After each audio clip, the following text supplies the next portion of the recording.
We couldn't have found a better person to talk to about sneakers than the founder of Soul Movement, Mr. Martin de Veers. Martin, how's it going? It's been good, man. It's been good. Thanks for having me. So it's been a crazy year for sneakers. What do you think so far? It's been crazy. A lot of things have happened over the last 8-9 months. A lot of releases from all the brands, not just Nike or Adidas, but we've seen so many amazing products that we want to bring home. Right. Speaking of bringing home some pairs, we're gonna check out some sneakers. Martin, let's go. In this episode, we talk about what Adidas has done with Boost over the last 5 years. And we also look at Nike's latest midsole foam technology, Nike React. Also, where does the Air Max 270 stack up against the greats? We run the rounds and talk shop here on True to Size. Alright, of course, everyone's familiar with Boost. Not exactly a new technology, March. When did Boost show up first in the market? Well, Boost came out about 5 years ago when they introduced the Energy Boost to the market. That was really a mainstream running shoe that they wanted to implement, and it did wonders. So they started introducing products like the Pure Boost, the Ultra Boost that Kanye wore, and it became a crossover hit. So with that in mind, Adidas really put the technology into other categories, whether it was basketball, running, or even actually Originals, which is their lifestyle range. They even put them on the Stan Smiths, right? Exactly. So that was really crazy, but at the same time, it actually worked. Yeah. Okay, as you mentioned earlier, Martz, they infused Boost into the classics, right? The Originals. What do you have in your hand right now? So this is the i593, and it's originally called the Iniki Runner, but of course, due to some other stuff, they had to change it to this one. This is not really an archive shoe or an old school shoe, but it does implement a lot of the stuff were in running shoes back in the 80s and 90s. Classic designs, right? Exactly. So you have a mix of mesh and suede or nubuck materials, but now infused with Boost. So now you have a really comfortable sneaker that you can wear with everything.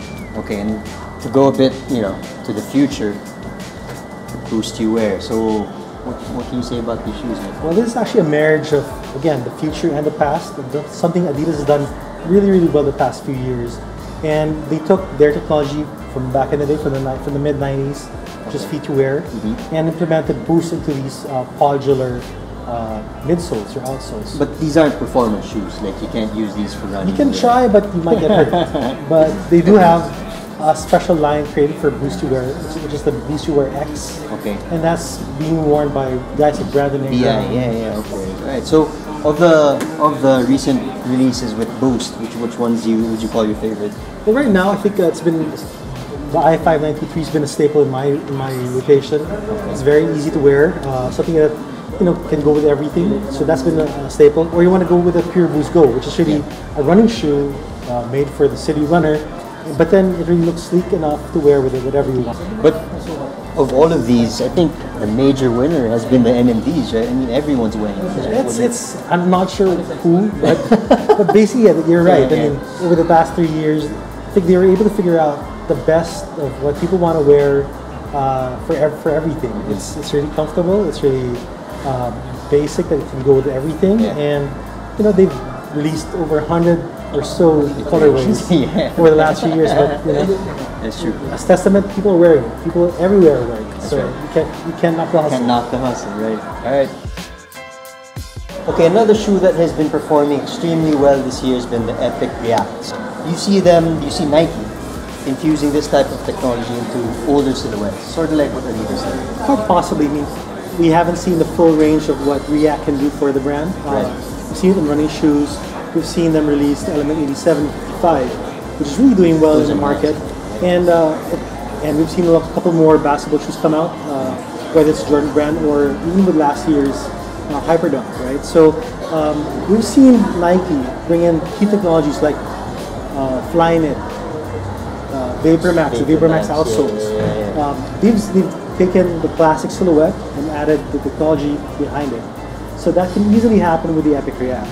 Okay, so another pair of shoes that has been crazy this year, blowing up, has been the Air Max 270. The 270. What can you say about these, Marks? Well, remember, Air Max started off as a real running shoe back in the 80s, and when they actually created the shoe, they skipped the whole running part, but took the technologies and the performance level of it and implemented it into a lifestyle sneaker. So this is actually this is the biggest, actually the biggest air heel unit Nike's ever made for an Air Max. People at first glance thinks it's too big. They think they're wearing heels when they're wearing it because of the huge heel unit. But when you start wearing them, you realize they actually go well with everything, like what I've said before. And that's the best thing about lifestyle sneakers, right? Yeah. You can actually wear them with everything. They're made for the actual sense of it. You wear it with everything, whether you're wearing jeans, running sneakers, or what have you. Yeah. It works. And Air Max has obviously been a classic line. You know, the Air Max line is crazy for Nike. Where would you put these in the line, the whole line of Air Maxes? It's still too early to say, but okay. with the Air Max 270 Flyknit, the Air Force 270, and of course the Air Max 270, they've done a good job this year. We've seen a lot of people wearing them. I've heard from stores that they're flying off the shelves, meaning they've done a good job. Yeah, yeah. Any info about what else Nike has for us in terms of Air Max? So there's a lot of things coming our way. We've seen leaks of the Air Max 720. So maybe they're flipping the script and maybe adding more air. But who am I to say? We've seen some, but there's a lot more coming our way. Alright, man.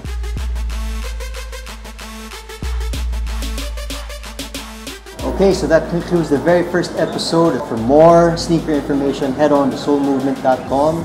Also, please check out boybasket.com. Thank you very much to the people from Capital for letting us shoot. And Marts, what do you think? I'll pick up a pen? Just do it.